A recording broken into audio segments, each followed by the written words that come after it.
रोहिंग्याओं को दिल्ली में बसाने के केंद्र सरकार के फैसले को लेकर राजनीति गर्मा गई है। दरअसल मौजूदा समय में 1100 के करीब रोहिंग्या दिल्ली की ओखला इलाके में अवैध रूप से रह रहे हैं, जिसका मुद्दा पहले भी कई बार उठाया जा चुका है। लेकिन बुधवार को केंद्र सरकार के आवास और शहरी मामलों के मंत्री हरदीप सिंह पुरी ने 2 ट्वीट के जरिए जानकारी देते हुए कहा कि भारत ने हमेशा उन लोगों का स्वागत किया है जिन्होंने देश में शरण मांगी है। एक ऐतिहासिक फैसले में सभी रोहिंग्या शरणार्थियों को दिल्ली के बकरवाला इलाके में EWS फ्लैटों में ट्रांसफर किया जाएगा।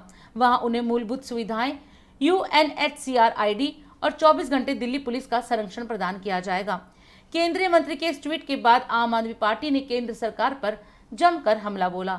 आम आदमी पार्टी के नेता व प्रवक्ता सौरभ भारद्वाज ने कहा कि देश की सुरक्षा के साथ खिलवाड़ के भाजपा के एक और बड़े षड्यंत्र का पर्दाफाश हुआ है। भाजपा ने कबूल किया है कि दिल्ली में हजारों रोहिंग्या को भाजपा ने बसाया है। अब उनको पक्के घर और दुकानें देने की तैयारी भी भाजपा कर रही है, लेकिन दिल्ली वाले ये कतई नहीं होने देंगे। आज सुबह भारत सरकार यानी कि नरेंद्र मोदी जी के सरकार के एक सीनियर मिनिस्टर हरदीप पुरी जी के कुछ ट्वीट हमने देखे, जिसके अंदर उन्होंने अपनी खुद की सरकार की पीठ थपथपाते हुए ये लिखा कि देखिए कैसे भारत सरकार, केंद्रीय सरकार रोहिंग्याओं को बसाने के लिए फ्लैट्स का इंतजाम कर रही है। India has always welcome those who have sought refuge in the country. In a landmark decision, all Rohingya refugees will be shifted to EWS flats in Bakkarwala area of Delhi.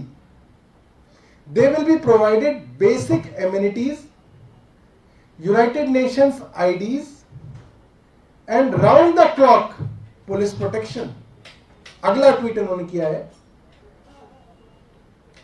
those who made a career out of spreading carnads on India's refugee policy, deliberately linking it to CAA, will be disappointed.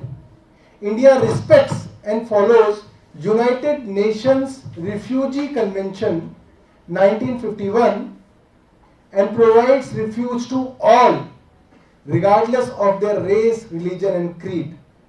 और इसके अंदर इन्होंने बाकी अपने जो government के departments है उनको इन्होंने इसके अंदर डाला है। अब ये वो भारतीय जनता पार्टी है जो पूरे देश के साथ इतना बड़ा षड्यंत्र कर रहे हैं। आज पूरे देश के सामने भारतीय जनता पार्टी की, नरेंद्र मोदी जी की सरकार एक्सपोज हो गई।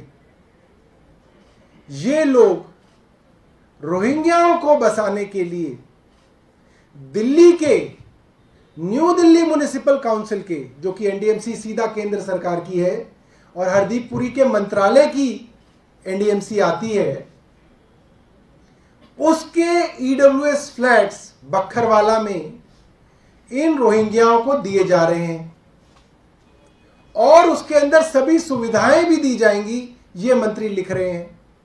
और इसके साथ ये भी लिख रहे हैं कि उनको round the clock police protection दी जाएगी, उनकी सेफ्टी सिक्योरिटी का पूरा इंतजाम रखा जाएगा।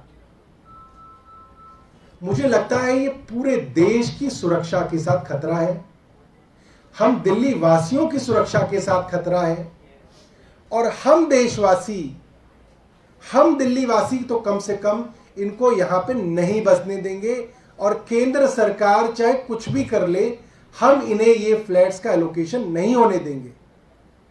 एक तरफ प्रधानमंत्री कहते हैं कि देश के अंदर अब इतना पैसा भी नहीं बचा कि देश के गरीब लोगों के लिए वेलफेयर स्कीम सब चलाई जा सके, देश के लोगों की फ्री शिक्षा, फ्री स्वास्थ्य की सुविधाएं भी प्रधानमंत्री जी को महंगी लग रही हैं।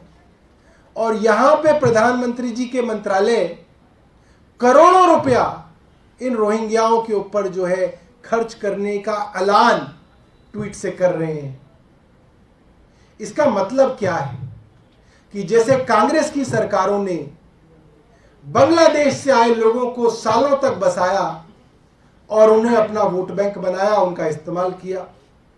उसी तरीके से भारतीय जनता पार्टी की सरकार इन रोहिंग्याओं को बसाकर अपने लिए इस्तेमाल करना चाहती है, अपने लिए वोट बैंक बना रही है। और इस इस्तेमाल का जो पर्दाफाश है आज हमारे सामने हो गया। हम मोदी जी से कहना चाहते हैं कि हम इनको दिल्ली में नहीं बसने देंगे। नरेंद्र मोदी जी चाहें तो इनको भारतीय जनता पार्टी द्वारा शासित किसी राज्य के अंदर वो बसा सकते हैं। इनको ईडब्ल्यूएस फ्लैट दें, इनको कोठियां दें, इनको मंत्रियों वाली कोठियां दे दें, जो देना चाहें मोदी जी की सरकार दे सकती है। बट हम इनको दिल्ली के अंदर जो है बसने की अनुमति बिल्कुल नहीं देंगे।